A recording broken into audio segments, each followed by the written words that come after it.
Students, welcome to my channel. आज हम class 12 के चैप्टर फर्स्ट जो हम पढ़ रहे थे, electric charge and field. Last video में हमने इलेक्ट्रिक डायपोल पे लगने वाले टॉर्क के लिए एक्सप्रेशन पढ़ा था। Torque acting on electric dipole placed in uniform electric field, उसको हमने डिटेल में एक्सप्लेन किया था, डिफरेंट केसेस स्टडी किए थे। आज हम उसके आगे पढ़ने जा रहे हैं।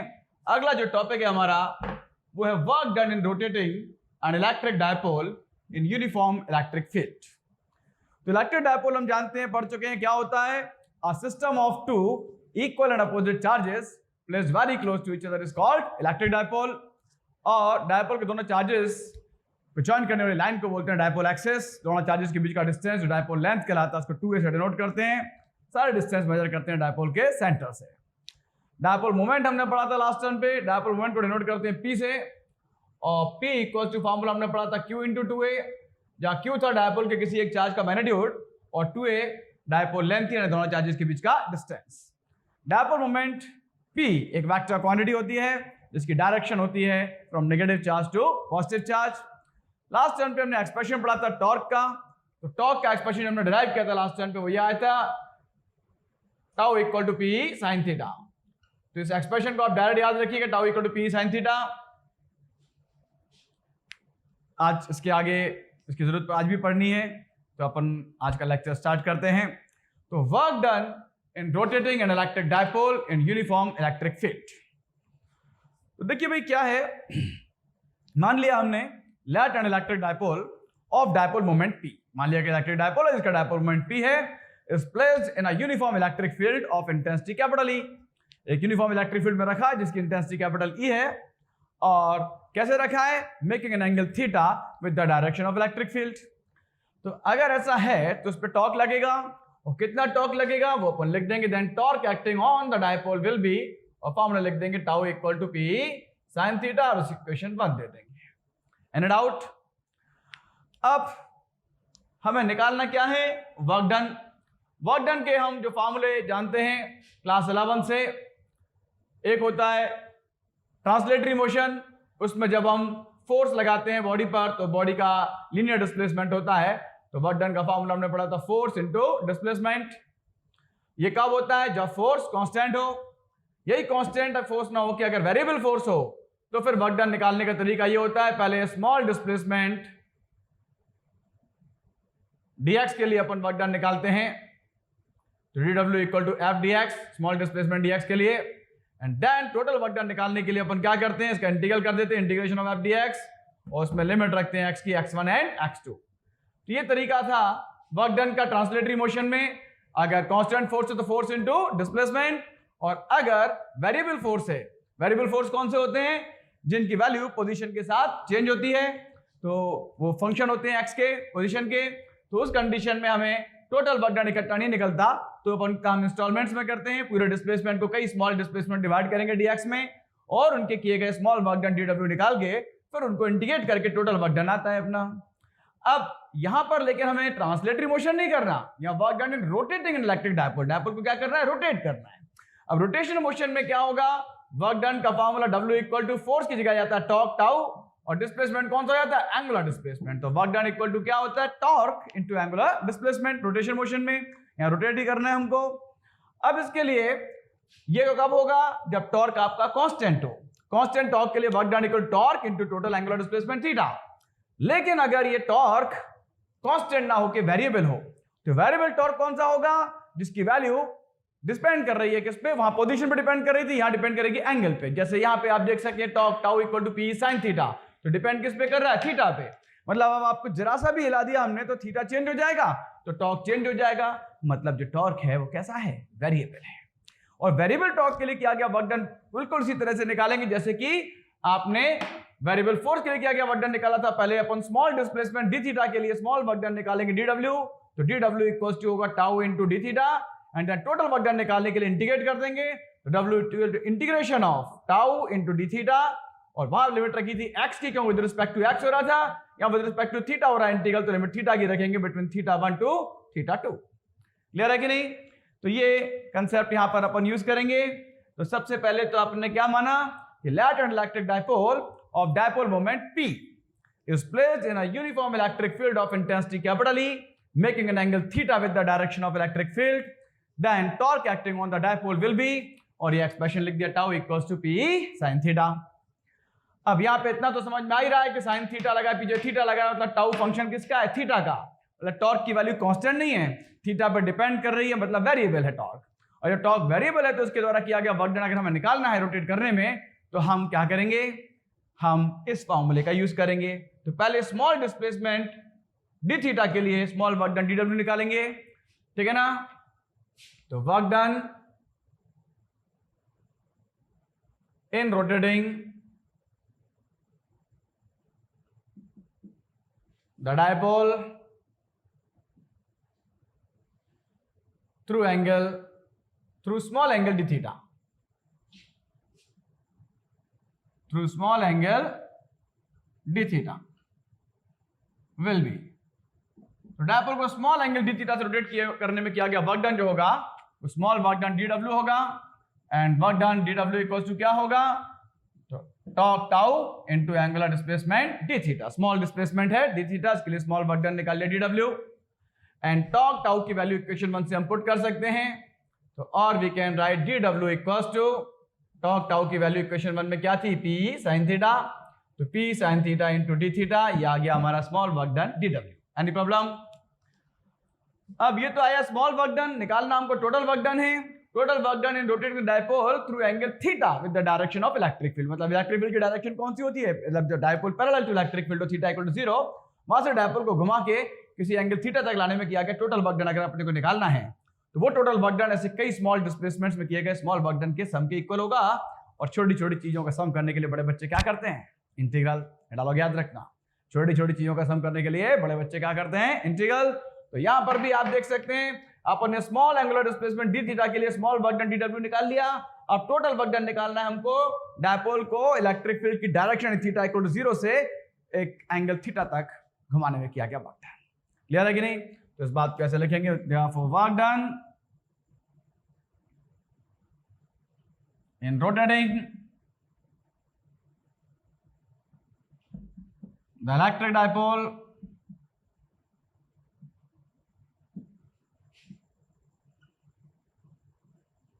through angle theta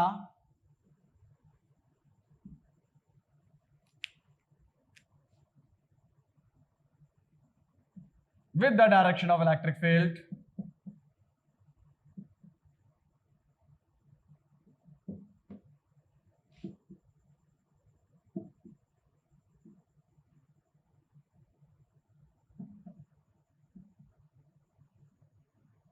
और इस वर्क डन को रिप्रेजेंट करेंगे W से, W इक्वल्स टू क्या होगा, तो इंटीग्रेशन कर देंगे dw का, क्या था dw हमारा, P E sine theta D theta, और पीछे डी थीटा लिखा है मतलब लिमिट थीटा की लगाएंगे, इंटीग्रल थीटा के रिस्पेक्ट टू थीटा की लिमिट, थीटा की लिमिट क्या है, तो कहां से घुमा रहे हैं, इलेक्ट्रिक फील्ड की डायरेक्शन से, तो इलेक्ट्रिक फील्ड की डायरेक्शन में जब होगा डायपोल तो थीटा क्या होगा 0, और उससे कितने एंगल तक रोटेट कर रहे हैं, पूरे एंगल थीटा तक, तो ऊपर लिमिट हो जाएगी थीटा, तो 0 टू थीटा, लिमिट हो जाएंगी 0 टू थीटा। किसका इंटीग्रल कर रहे हैं, जो dw आ गया तो हमारा p sin theta d theta का। Any doubt? अब देखिए d थीटा लिखा है पीछे, मतलब इंटीग्रल हो रहा है विद रिस्पेक्ट टू थीटा, तो sin थीटा तो फंक्शन है किसका, थीटा का, बट p और e क्या है, कांस्टेंट्स, इंटीग्रल और डिफरेंशियल कांस्टेंट्स को बाय इज्जत बाहर निकाल लेते हैं, तो यहाँ पे p और e आपके दोनों कांस्टेंट्स बाहर आ जाएंगे, इंटीग्रल के अंदर बचेगा sin theta d theta and limits 0 to theta. बताइए कोई दिक्कत, यहां तक समझ में आया? अब पी ई तो एज इट इज रहेंगे बाहर, और साइन थीटा का हम करेंगे इंटीग्रल, तो इंटीग्रल ऑफ साइन थीटा जहां तक है आप लोग जानते ही होंगे, साइन थीटा का डिफरेंशियल तो होता है कॉस थीटा, लेकिन इंटीग्रल क्या होता है, माइनस कॉस थीटा, तो ये इंटीग्रल है तो माइनस कॉस थीटा, इंटीग्रल करते इंटीग्रेशन हट जाएगा, बड़ा ब्रैकेट लगा देंगे, लिमिट पीछे आ जाएंगे 0 और थीटा, माइनस साइन बाहर निकाल लेंगे तो हो जाएगा माइनस पी, अंदर बचा cos theta and limits 0 to theta. अब जो लिमिट्स है नीचे वाली लिमिट को बोलते हैं लोअर लिमिट, ऊपर वाली को बोलते हैं अपर लिमिट, और अब हमारा काम है इंटीग्रल की लिमिट्स को रखना। अब ये लिमिट्स अपन रखेंगे,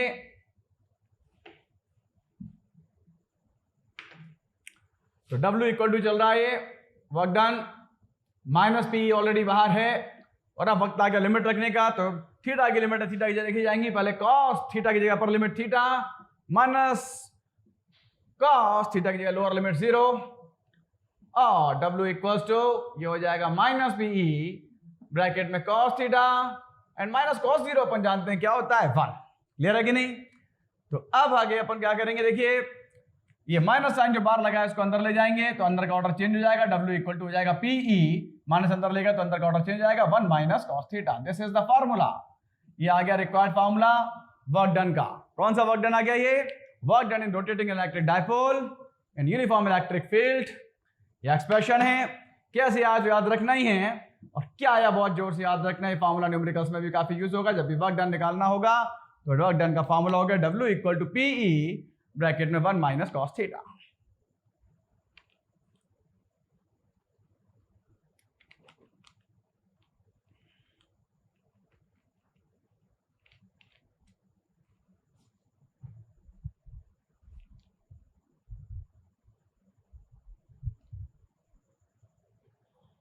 अब यहां पे अपन डायपोल को घुमाए थे इलेक्ट्रिक फील्ड की डायरेक्शन से थीटा एंगल पे, तो लिमिट लोअर लिमिट 0 थी, upper limit theta.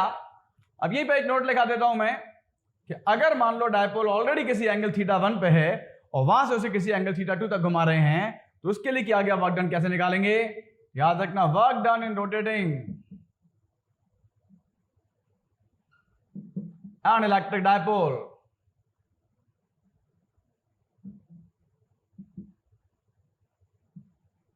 in uniform electric field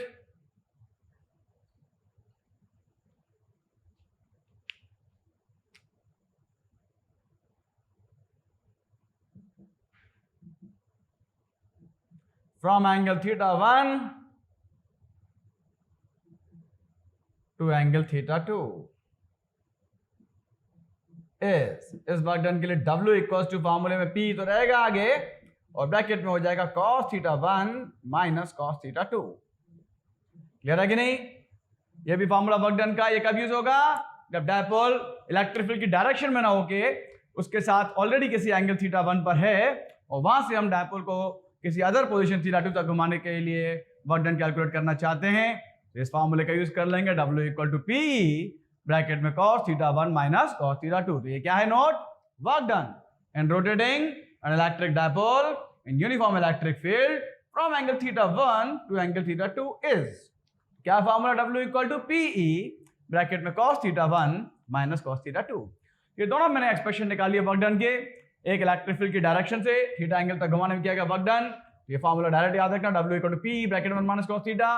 torque का एक्सप्रेशन ये आपको याद रखना ही है, tau equal to PE sin theta. Derivations तो बता ही दिए कि कैसे आए, वो भी याद रखना अगर ड्राइव करने के लिए आए तो, लेकिन कैसे आए ये भी बहुत जोर से याद रखना क्योंकि इन फार्मूलों के ऊपर बेस न्यूमेरिकल्स बनेंगे। तो tau equal to PE sin theta expression for torque और W equal to PE bracket में 1 माइनस cos थीटा। क्लियर है कि नहीं? और P यहां पर क्या है? डायपोल मोमेंट, जिसका फार्मूला होता है Q इंटू 2A। अगर डायपोल के चार्जेस दिए हैं, उनके बीच का डिस्टेंस दिया है, डायरेक्ट डायपोल मोमेंट नहीं दिया, तो P equal to Q into 2A फार्मूले का यूज करके पहले अपन P निकालेंगे डायपोल मोमेंट। क्लियर है कि नहीं? अब अगले टॉपिक पे आ रहे हैं अपन। तो देखिए बेटा, अब ये अगला टॉपिक जो अपन पढ़ने जा रहे हैं that is potential energy of electric dipole. Electric dipole पूरे टॉपिक अपने आप में बड़ा इंपॉर्टेंट है। कभी इसके ऊपर थ्योरेटिकल क्वेश्चन आ सकता है, कंसेप्चुअल क्वेश्चन आ सकते हैं, डेरिवेशन भी बड़े इंपॉर्टेंट हैं, axial position, equatorial position, torque, ये तो बहुत ही ज्यादा इंपॉर्टेंट एक्सप्रेशंस हैं। न्यूमेरिकल्स भी आ जाते हैं तो एक्सप्रेशन के डायरेक्ट याद भी रखना है। रिजल्ट्स जो आ रहे हैं, टॉर्क का tau equal to PE sin theta, work done का भी आया W equal to PE bracket में 1 माइनस cos थीटा, और एक फार्मूला ये आया कि अगर थीटा 1 एंगल से थीटा 2 एंगल तक घुमा रहे हैं किसी डायपोल को इलेक्ट्रिक फील्ड में तो उसके लिए क्या गया work done W equal to क्या होता है PE ब्रैकेट में cos theta 1 minus cos theta 2। अब जो अगला टॉपिक अपन पढ़ने जा रहे हैं that is potential energy of electric dipole. तो क्या होती है potential energy of electric dipole? पहले तो आप ये समझ लें, कल हमने इलेक्ट्रिक डायपोल की आपको 3 पोजीशंस बताई थी। कौन कौन सी 3 पोजीशंस पढ़ी थी अपन ने स्पेशल? एक थी stable equilibrium. Stable equilibrium position कौन सी होती है? थीटा इक्वल टू 0 डिग्री, मतलब जो डायपोल कैसा हो पैरेलल टू इलेक्ट्रिक फील्ड। इस पोजीशन में टॉर्क 0 होता है, इक्विलिब्रियम इसलिए है, और यहां डायपोल को अगर छोड़ दें हम फ्रीली तो वहीं बना रहेगा स्टेबल, इसलिए इसको स्टेबल इक्विलिब्रियम कहते हैं। दूसरी पोजीशन थी हमारी unstable equilibrium. Unstable equilibrium position कौन सी होती है? थीटा इक्वल टू 180 डिग्री, जब डायपोल इलेक्ट्रिक फील्ड के अपोजिट रखा हो, ऐसे में हम देखते हैं कि टॉर्क तो अगेन जीरो हो रहा है, इक्विलिब्रियम तो है, लेकिन उस पोजीशन में डायपोल को अगर छोड़ा तो एक पल रुकेगा नहीं और पूरा घूम के वापस उसी पोजीशन में आ जाएगा। तो इसलिए ये पोजीशन अनस्टेबल इक्विलिब्रियम कहलाती है। तो दो इक्विलिब्रियम है, स्टेबल और unstable. Theta equal to 0 degree corresponds to stable equilibrium and theta equal to 180 degree corresponds to unstable equilibrium. अब जो आ रहा है तीसरी स्थिति जो थी वो थी कौन सी? Standard position. स्टैंडर्ड पोजीशन कौन सी होती है? When theta equals to 90 degree या पाई बाय 2, ठीक है ना? तो 90 डिग्री या पाई बाय 2 जब थीटा एंगल, और थीटा एंगल होता किस के बीच का है? डायपोल मोमेंट और इलेक्ट्रिक फील्ड के डायरेक्शंस के बीच का। मतलब जब डायपोल रखा हो परपेंडिकुलर टू इलेक्ट्रिक फील्ड, हमने देखा था उस कंडीशन में टॉर्क मैक्सिमम था। Maximum torque tau max equal to आया था पीई, और इस पोजीशन को कहते हैं क्या? Standard position. अब अगर डायपोल को हम, सुनना बात को ध्यान से, डेफिनेशन आ रही है पोटेंशियल एनर्जी ऑफ डायपोल की। अगर डायपोल को हम इलेक्ट्रिक फील्ड में उसकी स्टैंडर्ड पोजीशन से किसी भी अदर पोजीशन तक ले जाते हैं, घुमाते हैं, तो वर्क डन तो हम निकाले ही थे अभी कि वर्क डन तो लगता ही है भैया। टॉर्क जो होता है रिस्टोरिंग कपल है, tau equal to P sine theta, जो डायपोल को अभी कैसे रखना चाहता है? बिल्कुल पैरेलल टू इलेक्ट्रिक फील्ड। वहां से आप जरा भी घुमाएंगे वर्क डन तो करना पड़ेगा।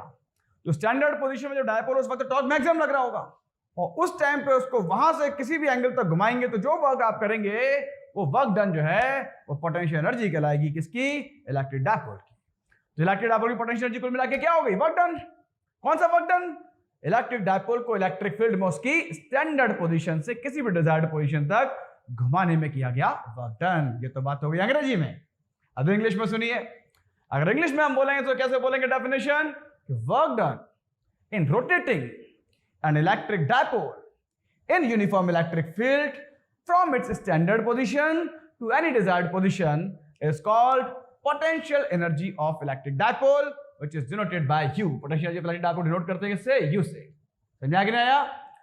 तो potential energy U कब हो जाएगी? जब डायपोल को हम कहां से घुमाएं? स्टैंडर्ड पोजीशन से। जो फॉर्मूला था वर्क डन का भी अपने निकाला, W इक्वल टू क्या है? था PE ब्रैकेट में cos theta 1 minus cos theta 2, ठीक है कि नहीं? इसमें थीटा 1 की जगह अपन क्या पुट कर दें? थीटा 1 इक्वल टू अपन पुट करते हैं 90 डिग्री। कहां से घुमा रहे हैं? Standard position. स्टैंडर्ड पोजीशन मतलब थीटा इक्वल टू 90 डिग्री। तो थीटा 1 हो जाए 90 डिग्री, और उससे किसी भी डिजायर्ड पोजीशन, तो डिजायर्ड पोजीशन मतलब थीटा ले लेते हैं। थीटा 2 क्या हो गया? थीटा।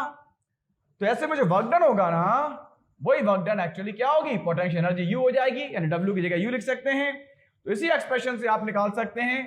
तो देयरफॉर W की जगह U रख दो, U इक्वल्स टू क्या हो जाएगा? PE ब्रैकेट में cos थीटा 1 की जगह 90 डिग्री माइनस cos थीटा 2 की जगह क्या रख देंगे? थीटा। समझे कि नहीं समझे? तो this is equals to PE bracket में cos 90 डिग्री क्या होता है? 0। तो 0 माइनस cos थीटा। अब 0 minus cos theta will be minus cos theta. तो therefore expression for potential energy U equal to क्या हो जाएगा? Minus PE cos theta.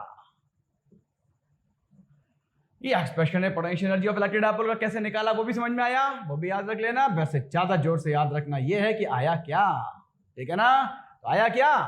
U equal to minus PE cos theta. बड़ा इंपॉर्टेंट फॉर्मूला है, बहुत use होगा numericals में।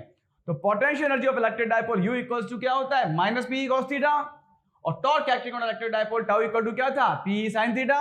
और work done in rotating electric dipole in uniform electric field का फॉर्मूला W इक्वल टू क्या है? PE ब्रैकेट में 1 माइनस cos थीटा। ये एक्सप्रेशन आप याद रखिए। अब इनके ऊपर बेस्ड न्यूमेरिकल्स बनेंगे तो आपको ये फॉर्मूले याद रखने पड़ेंगे, ठीक है कि नहीं?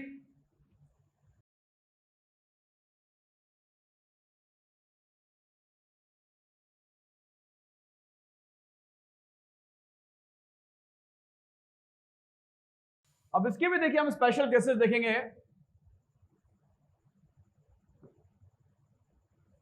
तो पोटेंशियल एनर्जी का फॉर्मूला जो आया हमारा आया U equal to minus PE cos theta. दो स्पेशल केसेस हैं इसके। पहला है theta equals to 0 degree, then U equals to हो जाएगा क्या? Minus PE cos 0 degree. And cos 0 degree as you know क्या होता है? 1। तो माइनस PE इंटू 1 क्या हो जाएगा? माइनस PE, ठीक है ना? cos 0 डिग्री क्या होता है? 1। माइनस PE का 1 में इंटू है तो क्या होगा? Minus PE। And remember this is minimum value. तो पोटेंशियल एनर्जी की वैल्यू जो है ये मिनिमम होती है कब? When theta equal to 0 degree, मतलब स्टेबल इक्विलिब्रियम पोजीशन में। और इसीलिए इसको स्टेबल इक्विलिब्रियम पोजीशन कहते हैं, बिकॉज इस केस में पोटेंशियल एनर्जी क्या होती है? मिनिमम। और ये हम जानते हैं 11th क्लास के कंसेप्ट से कि हर सिस्टम की टेंडेंसी होती है अपनी पोटेंशियल एनर्जी को मिनिमाइज करने की। हर सिस्टम चाहता है कि उसकी पोटेंशियल एनर्जी क्या हो, मिनिमम, और जहां उसकी पोटेंशियल एनर्जी मिनिमम होगी वहां वो सबसे ज्यादा खुशी खुशी रहेगा। तो यहां पर भी potential energy of dipole minimum कहां होती है, थीटा इक्वल टू 0 डिग्री पे। That's why this is stable equilibrium position. Dipole को अगर अपन इस पोजीशन में रखें सबसे ज्यादा खुश रहेगा, अपने आप अपनी पोजीशन चेंज नहीं करेगा, बल्कि इधर उधर से आप उसकी पोजीशन कैसे भी करके चेंज कर भी देंगे तो जैसे ही आप उसको फ्री करेंगे वो वापस घूम के इसी पोजीशन में आएगा। समझ में आ गया आया? और if theta equals to 180 degree, this is second case, then u equals to हो जाएगा क्या, minus PE into cos 180 degree, और cos 180 डिग्री होता है -1, तो minus PE into -1, minus minus plus हो जाएगा, यानी u इक्वल टू हो जाएगा पीई। याद रखना ये मैक्सिमम होता है। The potential energy of dipole is maximum when it is placed at angle theta equals to 180 degree। मतलब डायपोल कौन सी पोजीशन होती है, अनस्टेबल इक्विलिब्रियम। याद रखना अगर आपसे पूछा जाए कि मैक्सिमम कब होता है, मिनिमम कब होता है, तो पोटेंशियल एनर्जी मैक्सिमम होती है कब, थीटा इक्वल टू 180 डिग्री में। मिनिमम होती है कब, थीटा इक्वल टू 0 डिग्री में। मिनिमम पोटेंशियल एनर्जी होती कितनी है, तो u equal to minus P. Maximum potential energy कितनी होती है, u equal to P. Clear है कि नहीं? ये सारे कंसेप्ट याद रखिएगा। आप जब अपन न्यूमेरिकल्स करेंगे तो ये सारे कंसेप्ट न्यूमेरिकल के अंदर अपने यूज होंगे। तो जितनी अच्छे से आपने थ्योरी ढंग से पढ़ी है, सारे फॉर्मूले आपको क्लियर हैं, सारे केसेस आपको क्लियर हैं, उतना आपको फायदा मिलता है किसमें, न्यूमेरिकल्स में। इलेक्ट्रिक डायपोल से संबंधित जितनी भी थ्योरी थी वो अब आपकी कवर हो गई। इलेक्ट्रिक डायपोल क्या होता है, डायपोल मोमेंट क्या होता है, ये दो इंपॉर्टेंट डेफिनेशंस थी, ठीक है ना। डायपोल मोमेंट की यूनिट भी याद रखना, कैसी क्वांटिटी याद रखना। फिर डायपोल के कारण इलेक्ट्रिक फील्ड निकाली, दो पोजीशन, स्पेशल, एक्सियल, इक्वेटोरियल, दोनों ही बड़े इंपॉर्टेंट डेरिवेशंस हैं। टॉर्क का एक्सप्रेशन निकाला अपन ने। आज अपन ने वर्क डन और पोटेंशियल एनर्जी के भी एक्सप्रेशंस निकाल लिए, डिफरेंट केसेस पढ़ लिए।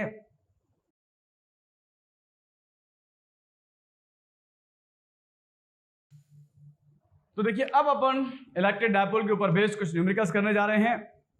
न्यूमेरिकल्स में जो फॉर्मूले यूज होंगे वो आपके सामने मैंने लिख दिया बोर्ड पे।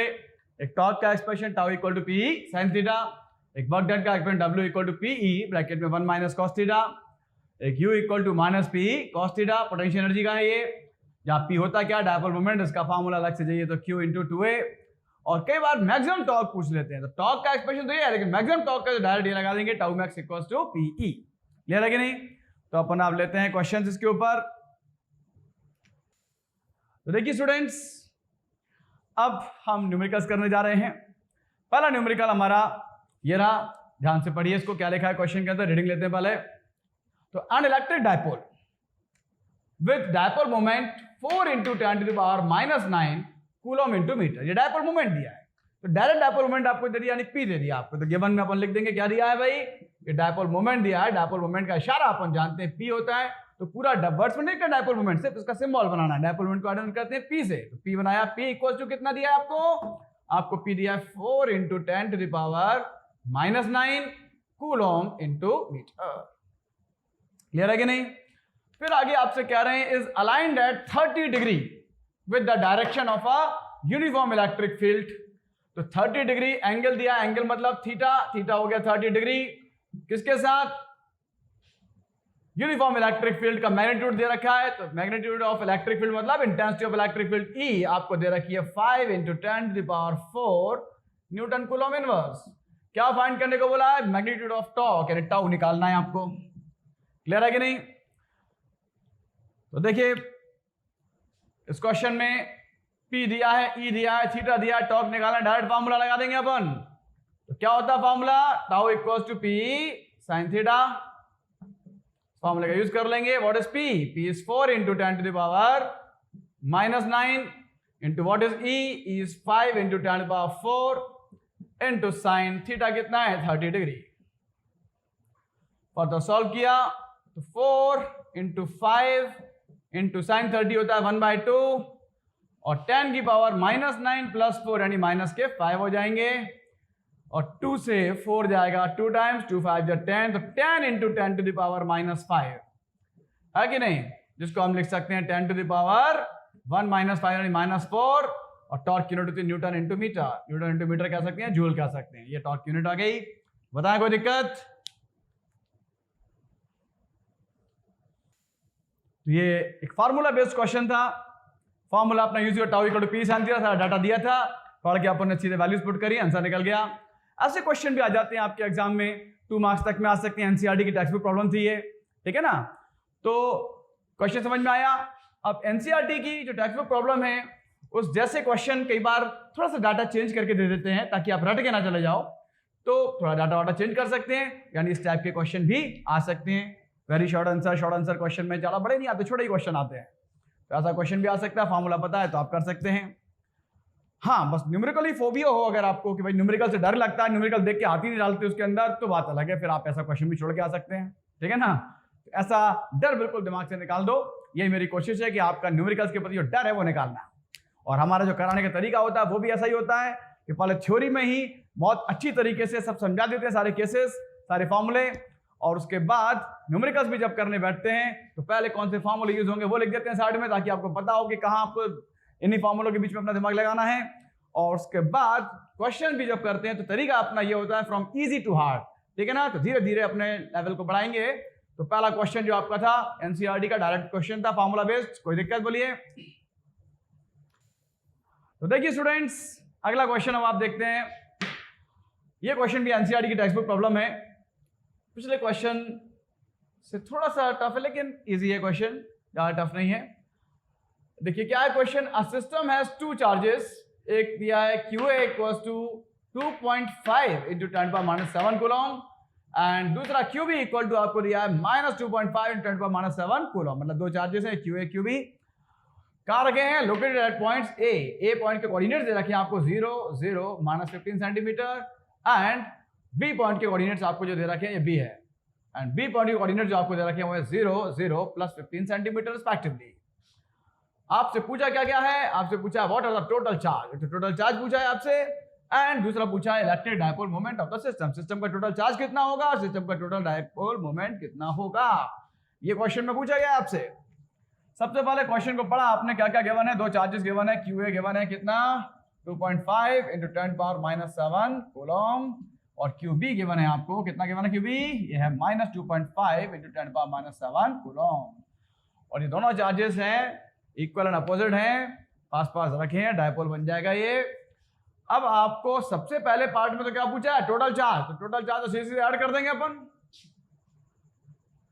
अगर बात करें टोटल चार्ज की, टोटल चार्ज तो ऐड हो जाएगा सीधे, total charge equals to QA plus QB। Now what is QA, QA is 2.5 into 10⁻⁷, और प्लस जब ये करेंगे माइनस तो प्लस माइनस माइनस हो जाएगा, 2.5 इंटू 10⁻⁷, और कैंसिल हो जाएगा, क्या बचेगा 0। तो ये तो आप याद रखना, यहाँ तो मैंने सॉल्व करके बताया, वैसे याद रखना कि टोटल चार्ज तो डायपोल का हमेशा ही क्या होगा 0, क्योंकि इसमें एक नेगेटिव चार्ज होता है, एक पॉजिटिव चार्ज होता है, सम करेंगे 0 आ जाएगा, तो total charge will be always 0। दूसरे पार्ट में आपको जहाँ डायपोल मोमेंट निकालना है, तो डायपोल मोमेंट का फॉर्मूला आप जानते हैं अच्छी तरीके से, क्या होता है P equals to Q into 2A, जहाँ Q जो होता है मैग्नीट्यूड ऑफ एनी चार्ज होता है, तो दोनों ही चार्ज का मैग्नीट्यूड तो सेम ही है, क्या है 2.5 इंटू 10⁻⁷। अब रही बात 2A की, तो 2A होता है डायपोल लेंथ, यानी दोनों चार्जेस के बीच का डिस्टेंस। तो क्वेश्चन को पढ़ के यहाँ समझना है कि एक चार्ज रखा है A पर जिसके कोऑर्डिनेट्स ये हैं, दूसरा चार्ज रखा है B पर जिसके कोऑर्डिनेट्स ये हैं। ध्यान से देखा, दोनों के x और y कोऑर्डिनेट 0 0 हैं, मतलब ये दोनों चार्ज कहाँ रखे हैं, z एक्सिस पे। ये z एक्सिस पे रखा है -15 पे, ये z एक्सिस पे रखा है +15 पे, तो यानी कंडीशन कुछ ऐसी होगी, मान लो ये z एक्सिस है, तो यहाँ है ओरिजिन O, इसके इस साइड में इधर होगा -15 और इस साइड में होगा क्या +15। समझ में आ गया नहीं, तो -15 पे कौन है आपका A, +15 पे कौन है आपका B, और इनके बीच का टोटल डिस्टेंस कितना होगा, तो 15 इधर, टोटल डिस्टेंस कितना था 30 सेंटीमीटर। Any problem? तो इस तरह से हमारा 2A कितना हो गया 30 सेंटीमीटर, और दोनों चार्जेस में से किसी एक का भी मैग्नीट्यूड Q ले रहे तो Q इक्वल्स टू कितना है 2.5 इंटू 10⁻⁷ कूलम, एंड 2A बोले तो 2A कितना है हमारा 30 सेंटीमीटर, सेंटीमीटर को बदल लेंगे मीटर में, यानी 30 इंटू 10⁻⁻2 मीटर, और यहाँ 0 10 की पावर में एडजस्ट कर लेंगे 3 इंटू 10⁻⁻1 मीटर। ये 2A आ गया हमारा। ना हमारे पास Q है, 2A है, तो हम डायपोल मोमेंट निकाल सकते हैं। Dipole moment P equals to होता है Q इंटू 2A। तो व्हाट इज Q? Q है आपका 2.5 into 10⁻⁻7 into what is 2A? 2A is 3 into 10⁻⁻1। तो 2.5 इंटू 3 कितना हो जाएगा 7.5 इंटू 10 टू द पावर -7 और -1 हो जाएगा -8 कूलम इंटू मीटर। ये तो डायपोल मोमेंट हो गया इन मैग्नीट्यूड। और डायरेक्शन क्या होगी तो भैया ए पे रखा है कौन सा चार्ज क्यू ए जो कि पॉजिटिव है, और बी पे रखा है चार्ज कौन सा क्यू बी जो कि नेगेटिव है। और डायपोल मोमेंट की डायरेक्शन होती है हमेशा कैसे from negative charge to positive charge, यानी ये डायपोल मोमेंट की डायरेक्शन होगी from B to A. Direction आ गई from B to A, clear है कि नहीं। तो स्टूडेंट्स ये क्वेश्चन जो अपन ने किए अभी दो डायपोल के ऊपर बेस्ड थे दोनों क्वेश्चंस।